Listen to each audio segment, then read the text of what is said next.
guys, to our TDV Videocast.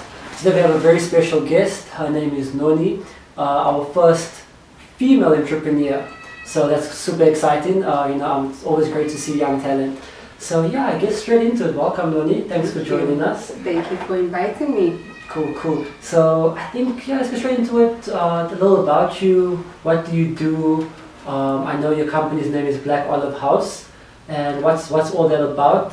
I've seen the social media page, but I guess there's always more to it than what meets the eye. Yeah. Well, like you said, I'm Noni Masombuka, and I am a chef at BlackOlive House. I'm a chef and founder of BlackOlive House, and I also run, the company. We do private and corporate catering. We also have a studio in Maboneng where we host curated dinners from 6 courses up to 21 courses. Oh, that's big. Yeah. And we do curated menus for events and so forth. And we also work a lot with indigenous ingredients, Southern African indigenous ingredients. So we incorporate that into our menu. Okay. Yeah. So what would be some of those indigenous ingredients? Impepo, indigenous garlic, indigenous rosemary, indigenous asparagus, indigenous thyme, indigenous plums, indigenous dates, indigenous everything. I also didn't know until I started being interested in what food actually grows in the southern part of the continent. We know what grows everywhere else, but we don't really know what grows in the southern part. There's a lot of stuff also in Zimbabwe and Mozambique and in Namibia that we are not even close to accessing. So the whole journey started with me trying to find what grows on this land that we are living in. Oh no, that's very interesting. That's very new to me. Yeah, really? Yeah, I didn't even know that. Like you tell me plums, this is the little, the purple ones. Those big ones. Our ones are actually like this big, very small. There's a lot of them in KZN, in the Eastern Cape. But we can grow some also this side. We actually just got a tree, small indigenous plum tree that we planted 2 months ago. Oh, that's nice. Yeah. So you planted yourself? Like I have to because I can't just walk into a shop and buy indigenous plums. Yeah. So a lot of the ingredients that I want to work with, I first have to bring them in, plant them, let them grow, have them ready for harvesting, and then harvest, and then be able to work with them. All right. So it's quite a process. Yeah. So sorry, just take a step back. I did mention young, right? Yes. Do you mind if I ask how old? I am 31. 31? Yeah. Like also you're younger. I get that a lot. Some kid like a few weeks back said I look 19. And so you could go with like early 20s actually. Really, I should start doing that. No, that's great. But I like my age. Yeah, no, that's good. That's good. Yeah, not a lot of people in their 30s like their age. I know. They have problems. Yeah. It's nice here. And then where did the whole idea start? Some of your earliest memories to when you decided this is what I want to do. I don't think I sat down and said, what do I want to do? And I just happened to be in an industry that was servicing exclusive clients, which was private aviation. Okay. And from there, because when customer service is such a big thing, when you are servicing an aircraft, for instance, because as a flight administrator, you get allocated a flight and you have to make sure that it's cleaned, it's serviced, catering is loaded, and the flight plans are filed and all of that. And from that, getting feedback back from the pilots. They were not happy, the clients were not happy with the catering constantly. And I was like, okay, let me just do sandwiches for you guys. Let me buy some sandwiches from woolies. And then I'll load them in the aircraft. And then as that was happening, I was also bringing in my own lunch to work. And the manager said, you actually make great lunches. Why don't you start providing the aircrafts with the sandwiches as opposed to buying them from woolies? And then that's how it all started. From there, I started servicing the aircraft. So I was doing about 6-7 of their aircraft's domestic flights and the original flights. I'd load boxes, lunch boxes and whatnot on the flights. And we would do platters for the FBO where I was working, where the aircrafts come out and come in. Okay. We would do like platters when they had events. We'd do finger food, and from there I moved back to Joburg. because this is the city of gold. Uh-huh. Because I was in Cape Town. Okay. And so I moved back to Joburg. When I got here, I started doing markets in Soweto actually. Started with the Locrate market. We did that, spent a lot of money and made nothing. So we did markets for about 6 months, I think. It wasn't for a long time. And then clients were approaching us to do my kid's birthday, do this. So from there, it grew into a catering company. Yeah, it just made sense for us to move from markets to catering company. Yeah, at that time. Yeah. So the name BlackOlive House, how did that come about? Everyone always asks me that question. Yeah, I really don't know. It's not that interesting. You know the names. It was gonna be Bunny Chow at some point. It was gonna be Black. I think I always just had an obsession with BlackOlive. I think it just sounded really cool. You know, it sounded like an exclusive brand. At some point, it was gonna be BlackOlive beading and events because I used to bead handmade stuff. And I like olives. I like black olives, and I'm black. And it was gonna be BlackOlive Holdings, and then my sister and I decided to make it a BlackOlive House because it's gonna be a house. It's going to be like our own home that we've created. Yeah. That's how I think that's great though. Yeah. I mean, even the idea of it's going to be a house, we create this is our house. Yeah, we couldn't say BlackOlive Home. Yeah. So rather we say BlackOlive House. No, I think it's awesome. Yeah, thank you. That's a great idea, yeah. Thank you. And it sounds nice. Yeah, it's really, it's very classy. Yeah, that's why we chose the name. No, that's interesting. So, you know, when you're talking about a lot of the indigenous stuff that you learned, you know, it's quite interesting. So I wanted to find out what is your sort of like your educational background, you know, because just by, you know, looking at your stuff, it's very intricate, you know, it's not something, you know, like my mom makes pop and stew, but it's just it's pop not and the stew. same. But now, Noni comes in and makes pop and quail stew, you know, so I'm like, how did you know, what's your educational so the indigenous stuff, something that I started being interested in 2017, late 2017, but I studied hotel keeping and catering in high school, which is where I got my basic cooking knowledge from, like what is garlic, what is butter, what does it do, what's to clarify, but you know, all of that basic. We weren't really learning recipes and how to plate and whatnot. We were just learning basic cooking. And then I went to tertiary where I studied a hospitality diploma, and we did 6 months of culinary. So the 6 months of culinary was basically them showing us how to plate, how to present, and you know how things work in the kitchen and whatnot. And then from there I went into aviation. And from aviation, I came into the catering space. I love beautiful things. I like arts and crafts, basically. So the food for me is like arts and crafts. So it's always like I'm putting together, or I'm coloring a book, and I don't want to color out of the lines, outside the lines, or you know, I'm picking certain, because when I plate, I look at my colors as well. I say, okay, this is a brown cake. It needs some color that's going to make it pop. It needs some orange. It needs some red. It needs, you know. So it's a very personal thing. I don't think I learned that anywhere, how I present and how I cook and what I put together. I think it's mostly teaching myself, and the more you're in the kitchen, the better you get at doing most things. I was never good at baking. And now people are crazy over my cakes, and I can't believe people are crazy over my cakes. I'm like, why? They're weird, and they're like, oh my god, that pumpkin cake. There's this pepper and pumpkin cake that we made recently. It's got like a cream cheese layer in between. It's my favorite, and that doesn't happen a lot. But people are going crazy over that. So the more time I give myself in the kitchen to play and just practice and see what I can make, that's where the magic happens. The scientist knows, because cake. I've got a impepo cheesecake that I do. We've got I use impepo for potatoes, lamb. It's beautiful with lamb.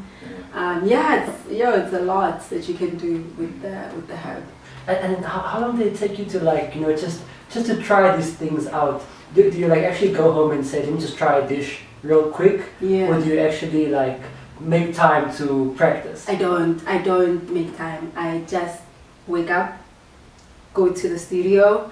If it's admin day, I'm normally done with admin like 2 hours after I arrive, and then we go out into the garden, or I see an ingredient, because my sister's always researching, so she researches something. It's like, oh, did you know there's this and this and this? And then I go and we go to the Indigenous nursery in Krugersdorp, I think that's where it is, and then we just take plants that they have, and then we bring them back, plant them.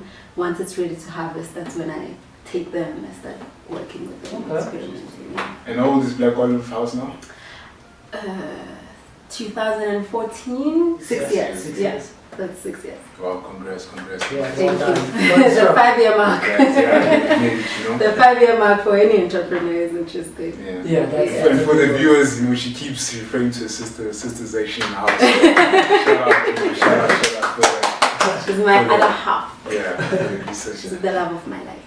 Oh. Bring you love, Yeah. Black love. So, that's what it is. So let's look at the inception of BlackOlive House. What were some of the challenges that you face in actually getting this business off the ground? I like to say that I'm not like an entrepreneur because I wasn't set out on starting a business. Yes. So everything just happened, and I just took it all as a big part of the inception of BlackOlive House, and a big part of BlackOlive House still today is feeling. So frequency and vibration. So that's what it was all about. So getting BlackOlive House off the ground was my mental state, where I was mentally. I wanted to do things differently. I want to cook different food. I wanted to do something different in the hospitality space. I knew I didn't want to work for anyone in the space. I had to put on the suit, the entrepreneur suit, after I went with my feeling and frequency and all of that. And I think that's still today my biggest challenge, is to be an entrepreneur and hustle and sell myself and do all of that. I still struggle with that, so I let the food do the talking for me, and I let the feeling and the frequency do the talking. So if I'm not feeling okay, I don't want to cook. I don't cook at all. Yeah. So on that one, do you have a team, or is it just? I do. And how big is the team? It used to be 3 permanent employees and the rest are freelance, but now it's just 1 because of COVID. So now we only have my kitchen assistant. I had a driver and a personal assistant, so I've had to put them on hold. Now it's just the kitchen assistant and the other freelance chefs and waiters. Yeah. And sorry to bring in, sister. What's the relationship between you guys and BlackOlive House? Who does what? My sister is the creative researcher, so she goes deep. Everything, we tell stories with our food, so she plays a big role in the storytelling of the food, whatever plates we create, especially at the studio when we're curating. She then designs the story and says, this is the topic that I want us to talk through food about, and then we create the meals we create the menu, serving, and the whole experience based on the research that she does and the topics that she suggests. Yeah, not just food anymore. Yeah, no, it never was. It never was. And I guess that's the level that people are willing to pay for, because it's not just food anymore. There's a story behind it. That makes sense. And then the marketing strategy. How did you get that right? What was your business strategy into starting this, and what was the marketing strategy like? Because how would you just get it out? Non-existent. Non-existent. I work a lot with frequency and feeling. Yeah, that's the standard. And I can't give you like a frequency number to tune into, but the best thing I can say is that I do everything with as much love as I possibly can. That's why if I don't feel love, if I don't feel okay in my spirit, I don't cook. I don't want to cook. So everything that I do is centered around what makes me happy, and is it coming from a place of love. And I guess that translates into people when they see my work. So social media was a big part, unintentionally so, because my social media, if you go all the way back down, you'll see how shady I used to be. It used to be my personal social media. But if you really take the time to go all the way down, I don't want anyone to, because it's like a long time. But you get to see the growth. You get to see where we started and how my sort of my awakening happened in terms of frequency and attracting the things that I wanted in my life. So you get to see how I designed the BlackOlive House that you see today. You get to see it on Instagram to be able to follow the journey. There was a time where I just decided to make it look like a catalog, which is what posting in threes was. I wasn't I wasn't really interested in people liking my pictures, but I was more interested in people going to my page and feeling happiness and love and color and seeing food and being excited about food, being excited about seeing the next row of images and all of that. So with that came a lot of people who appreciated that style that I was bringing. And like I said, the feeling when you go through my Instagram page, that's the feeling that I want you to feel. So that feeling then translates to you booking me. But it wasn't really, I wasn't saying this is going to be my strategy. I'm going to post in threes and people are going to love it. I was just, I want people to feel a certain way when they go through my work. And that's what I put forward. And then people felt that when they book. And when we go to events, you feel it translates from the Instagram page. It translates to the food that you're tasting. It translates to what it looks like. All our pictures are from our events. There's no picture where we shot and it wasn't for an event. It's amazing because like even your photography, when you look at it, it's like it pops out. That's one thing we invested in. A lot of the pictures I take them with my sister's phone or my phone, but mostly we do have an in-house photographer, Sam Egure Photography. He does our photography. So I'll call him to an event because it's already paid for. I don't think I should go spend money for a setup that's not real so that he can take pictures. So I asked my client, can I bring a photographer to just come take pictures of the setup? Some clients say no, some clients say yes. So a lot of our clients are very private. So some of them will agree, some of them don't. So the ones that do agree, I bring him in and he takes some shots, like a 20-minute thing, and then he leaves. And then I have him on a retainer where I pay him a certain amount of money at the end of the month for a certain amount of images. And then I just rotate those images. So I try to get a lot of different shots and different angles so that it doesn't feel like I'm posting the same picture over and over again. Shout out to Sam. Shout out to Sam. He's great. Doing the Lord's work. No, he's great. His food photography for me is the best in this country. I've worked with a lot of photographers, but he's the one who captures my food exactly how I want it to be captured. Shout out. Definitely shout out. Okay, so I wanna just go back to your you said your food markets when you still studying food markets, and you talked about failure as well. So with some of your early stage failures, right, what are some of the lessons that you learned from your failures that you now, I know you don't have the entrepreneurship jacket on, but just to actually, because I mean, we all learn lessons in life, some one way or another, you know. So I learned very early on that it's very important to accept the failures rather than fight them and try to reject them. So when you did not give something your best, that's when you fail. And it's very important to be honest with yourself as to why you failed, as opposed to trying to blame everybody else, trying to blame the client, trying to blame this. At the end of the day, you have to look at yourself and say, what is it? So it's very important to accept the failure as opposed to rejecting it, and that's how you get to learn from it. And the sooner you learn from your failures, the sooner you'll stop making the same mistakes. But if you're constantly rejecting that you are the reason that you failed, you're going to keep making the same mistake and you're not going to get anywhere. You have your mindset, set very well, if I could put it that way. Thank you. And I think a lot of people would appreciate that. Exactly. Especially coming from a young entrepreneur. I have to go in it. I have to be one. No, so I think it's just really appreciated. When I was doing the markets, I was going on feeling, and I spent 10,000 on one market, and the money that we made was 3,000. And so from there I said, no, something is not right, because I was buying woolies ingredients, because I wanted the burger to look a certain way. And if it doesn't look like that, because Pick n Pay has a wilted rocket, I can't buy the rocket at Pick n Pay. I have to go buy the rocket at Woolies, because that one stays fresher for longer. So those type of things. So from the first market, I learned very quickly that you have to make a profit, otherwise you just wasting money. Yeah. And so that was my lesson to kind of take the same sort of ingredients and just manage them better, as opposed to trying to find the most expensive one, because that's where you get the guarantee. And at the end of the day, people don't want to pay. At the time, people didn't want to pay 50 rand for a burger. People wanted to pay like 25, 30.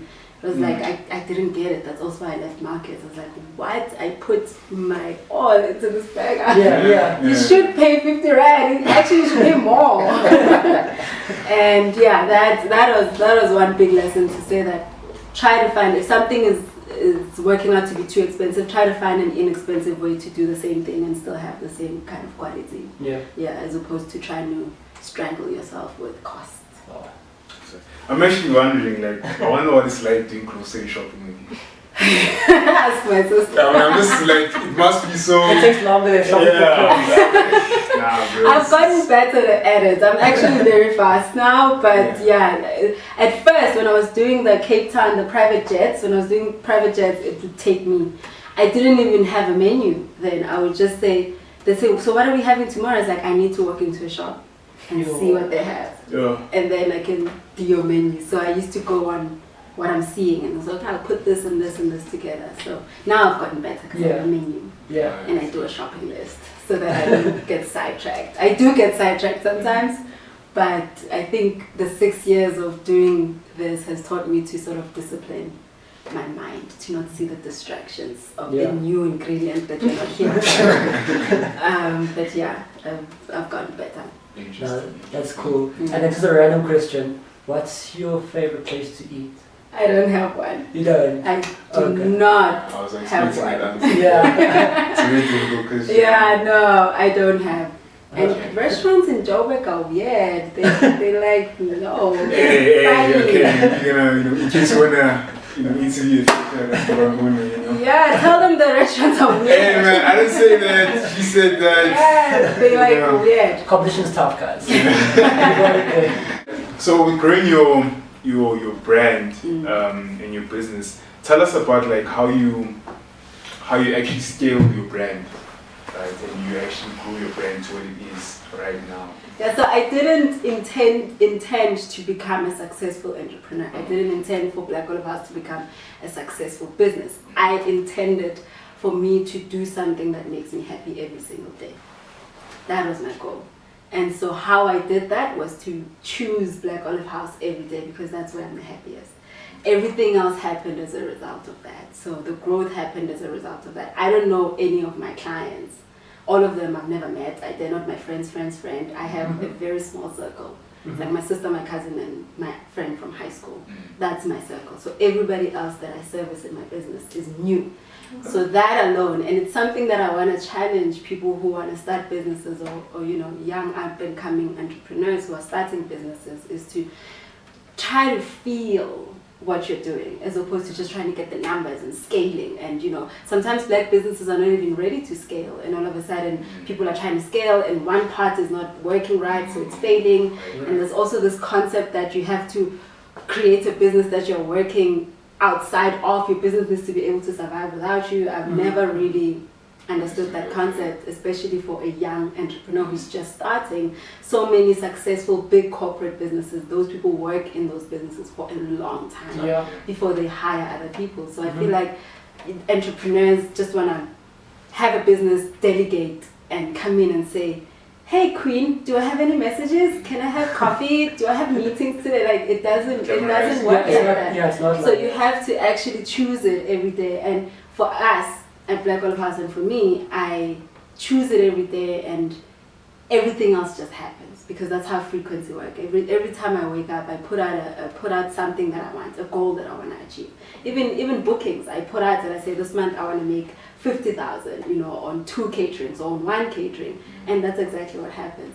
So I feel like with the entrepreneurial journey, a lot of the feeling is left out, because everyone is trying to be a business person and trying to sound right with things like, my profit margins this month, it doesn't make sense to you even. That's why business plans don't make sense, because you can have a business plan and you go to someone else and they say, but I'm not going to pay that much. And then you have to go and rework your entire business plan because that one customer said, I can't, it doesn't make sense. And you spent a whole year working on that. So we entrepreneurs are too focused on trying to look and sound like an entrepreneur as opposed to actually running and growing a business, because those are two different. Yeah, no, I can fully agree, because the person you're talking about is like someone like me. Yeah. Right? For example, my girlfriend has a balloon company, right? So she does this like the gifting and whatever. So with that, I guide her with that, and it's I'm that person who says like, okay, so what's the plan for this week? You know, how much are we making this week? We're gonna push it this week. We're gonna have this that way. Have to put it out there. But I think the way you're saying everything is almost making me like rethink this whole process. You don't want to be that person who's happy doing it. Yeah. Because also with entrepreneurship, it's not even about you feeling it. It's just like numbers. Yeah, okay, exactly that. What's your plan this week? And meetings. Entrepreneurs have way too many meetings for people who are working in a business. I don't have time to have meetings. I don't have time to go to seminars. I don't have time to watch a webinar. I don't have time. Yeah. But entrepreneurs have so much stuff that they need to watch and do and file and It's just like so many things that they need to be doing outside of their business. So I feel like we need to sort of scale down a little bit on trying to be successful and try to build strong businesses as opposed to trying to build successful businesses. And also just define what success is for you, so you're not chasing butterflies and thinking that you're going to be successful because you have 50 restaurants across the country that cannot define success, because you can have 50 and 49 are failing, only one is successful. So chasing ghosts, basically, that's what most entrepreneurs are doing today, which is that's true, a problem. So we don't want to build strong businesses, we just want to have a lot of businesses. So when I walk in and say, I've got 5 branches, I've got 1 branch in Cape Town, I've got a branch in Durban, so I walk in here and I'm like, I'm an important person. I've got businesses, and I sit at tables with like business people and I discuss business. No, I work with plants and I like to get my hands dirty. I like to discover new things, and I like to practice, and if people want to pay me the price I'm asking for that service, perfect. And I'm happy. I like that. So you're very particular, like you pay the price or you're not paying it. It's up to you. I had to do that at the beginning. I would say, what's your budget to the clients, and then because what I want to do costs a lot, I would then charge the person, essentially, because I'm trying to fit this massive, beautiful creation into a 3,000 rand budget. So at first I used to do that, and then I just realized, again, frequency. I woke up and I said, I'm done. I'm not. If you don't want to pay this amount of money, you're not my client. And I had to be very firm with that. And by deciding that, before I decided that, I was getting a lot of those, what's your budget? No, it's my kid's birthday, we don't really eat much. And you get there, food runs out, and then you're like, shit, there was no money to even buy more food. So once I decided that it's either you pay this amount of money that I'm asking for or you don't, a lot of the clients that I started getting, frequency, I started attracting those clients, and those clients would say, I'd send them a quote, they're like, great, come in Saturday, that's when the event is. I've paid the deposit. Some of them, most of my clients don't even pay deposit anymore. Even if it's a first-time client, they just pay full amount. Clients now are paying 3 months in advance just so they can secure. So from that decision of saying, I'm not going to undercharge myself and I'm not going to undersell myself, this is the price that I'm putting out. This is the target market that I want. So frequency, go out there and bring me those lines of people. And I like that. That's what's been happening. I haven't struggled in terms of budget. And now if you don't have a budget, then I'm not the one that you should be approaching for catering. So do you believe in collaboration? Definitely. Have you ever collabed with another catering company or another artist in another industry or whatever? My photographer. Okay, apart from that, but let's say in your food. I collaborate with some. I mean, we did work for African Culinary Library in sometime early this year. I think it was a box that we were doing, and I did the Mbeppo cheesecake. So they were taking different African ingredients and putting together a box for people, and people would order that. I collaborate with a lot of other catering companies, White Cook, Fresh Yam. We work together, where if they are not available for an event, they'll forward the client to me and vice versa. So collaboration is big, but it has to be a collaboration that aligns with your ethos, and it aligns with where your business is trying to go and where you are trying to go as a person. It doesn't make sense for me to align myself with a GMO, company that uses GMO in their food because it doesn't make sense for my brand, it doesn't make sense for my recipes or my ingredients. So for me, it only makes sense to align with companies whose ethos are in line with mine. Yeah. What would you say is your biggest achievement, thus far? My garden. Your garden? Yeah. So because you're obviously growing your own now. Yes. Yeah. And we are sourcing a lot of indigenous crops, so that's what's keeping me on this earth. That's what's keeping me excited. Is all the ingredients that we get to have, and we're going to be traveling soon, so we're going to be exploring a whole lot more ingredients and bringing them back and working with them. So I think the biggest thing I can do is just house Southern African ingredients and cook with them. That would be for me. And that must be fun, eh? Yeah. And the traveling. And new ingredients. And there's what I enjoy most about it is that there's no recipe, there's nothing online that says this is how you work with an indigenous state. So it's all fresh, it's all new. I write the rules, and our slogan is write your own story. So I write the rules, I write the recipes, I decide if the indigenous state is going to go into a savory or a sweet dish, and whatever that is, that's what people are going to see, and that's what people are going to want to do. Yes. Yeah, got you. And then just on that, which is the one place you've traveled to that you want to go back to? Has there been any place?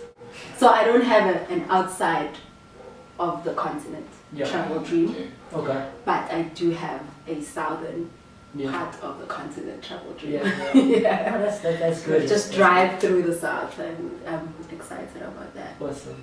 Okay, so I'm just going to ask you some random questions, right? So you just answer whatever you feel. Okay, is it a game? It's just to say bye-bye. Okay. Alright, first question. What was the first thing you purchased when you made some good money? No, there's nothing. Literally, I'm not a big spender. When I made good money, no, I gave it to my mom. Oh, okay. I guess that could be like a treat. That's a very nice one. Yeah, I give my mom money a lot. I like it. It's not black tax, right? No, I like, every time I make a lot of money, I send her money. She's like, oh, baby, thank you. I'm like, yeah. And that has obviously blessed you a lot more. Huh? That has blessed you a lot more. Obviously, frequency. Always believe, exactly. Right. You already answered this one about the restaurant in Josie, so I don't want to tarnish your names further, so I'll just skip this one. Favorite bar or club in Josie? None. You I don't go out. You don't go out? Always working. Yes. I'm working on weekends, I'm working on private events. On weekdays, I'm working on corporate events. So I don't really go to bars and clubs. If you see me in one, say hi. It's a unicorn. It's like seeing a unicorn. Take a picture. Take a picture. Because it doesn't happen a lot. It's for good luck. What's a favorite dish that you don't usually make? Because you make it for years. Nah, I don't have a favorite. You know how I answer a question? My favorite ingredient that I like to work with is anything indigenous. Anything indigenous? Okay. So anything that has indigenous, something indigenous inside, I'm pretty sure I will enjoy. What's your favorite drink? Can be alcohol. Merlot. Merlot. Love Merlot. Love Merlot. I'm not sure what Merlot is, guys. I'm not sure what Merlot is. So it's a wine. Not a wine drinker, Yeah. They call it the sour wine, bitter wine. People say it's bitter. Okay. What's your favorite vacation spot?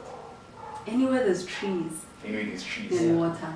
Yeah. Really? Like a lake or a dam. And lots of trees. Nice and simple. And lots of trees and no human beings close. Okay. I interact with a lot of human beings, so my vacation would not without them. It would involve not interacting with human beings. Makes sense. Makes a lot of sense. Who's your favorite musician? Beyonce. Of course, a lot of other great ones, but definitely Beyonce is top 2. Yeah. Okay. And she's number 1. Top 2 and number 2. Alright. What was the best night of your life? Night of my life. Yeah. Recent memory, my favorite memory, is when I was cooking with my niece on Sunday. With your niece on Sunday? Yeah. How old is she? She's 7. She's 7. Oh, that's fine. So that's my latest highlight. Alright. How much time you spend on your phone? A lot. You know, I have that thing, that weekly update that tells you how much time you spend on your phone. I have horrible to. to see. I don't like my phone. I was saying that once, you know, because my sister and I are gonna move to a farm. Oh, okay. That's scaling. Mm-hmm. We're gonna move to a farm and we're gonna move, you know, all our plants and just incubate everything in one space and be able to work from there. So I was telling her that when we get to the farm, I don't want a phone. I don't want to see a phone near me. Yesterday, a client sent me a message at 3:30 in the morning. He said, I want catering. You know, for when? December. So I was like, I don't want a phone. I'm okay. I have to be on my phone. It's not like, literally my phone, WhatsApp, emails, Instagram. WhatsApp, emails, Instagram, Facebook sometimes, and Twitter sometimes. But so, yeah, it makes sense why it's been a lot. yeah, so, but it's not because I like. Scrolling. No. I would do without it. Because when I'm off, I switch it off. How would you define success? It doesn't exist. It doesn't exist.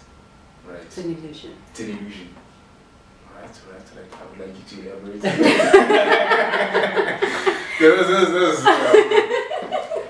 Now what? Yeah. Like now what? You can't end the show. You can. It's not real, guys. Success is a made-up concept in someone's mind because it's different for everyone. So it can't be a real thing. I don't think it should be something outside of yourself that you should aspire to. You should just know that whatever it is that you're doing is good enough given the time, because everyone's doing their best given what they know and their environment. So success is not real. So success is personal, if you'd say. No. It's not real. I tried. Yeah, no, it's not even personal. It's not real. Alright, so just on top of the plethora of advice you're already giving us, what advice, what additional advice, if I can say, would you give anyone who's interested in going into the fine, culinary arts or starting a catering company or just anything? What advice would you give anyone, any of you who's interested in, going I would say do it with a lot of love, a lot of passion and focus. Don't allow yourself to get distracted. Mm-hmm. Do you write your own story, write your own rules. There are no rules, so you might as well write your own chapters that you want in your book. So do it with a lot of love, a lot of passion. Again, a lot of passion and a lot of love, and you will see the results. Whatever you put out, you receive. Yeah. If anything I learned in this interview is, what you put out, you must do it with love. Frequency. Yeah, frequency. Frequency. Put out the right frequency, you'll get back the right frequency. Yeah. I think we can end it there, guys. It's been very, very, very, very, high spirited, a lot of frequencies.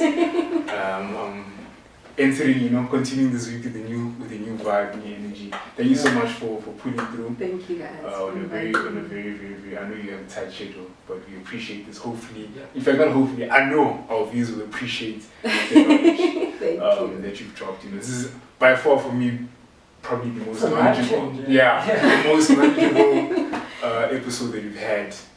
Even our DOPs agrees. Don't stop, Thank you. So guys, drop us a comment if you'd like to be featured, and thank you, Noni, once again for joining us. Thank you guys.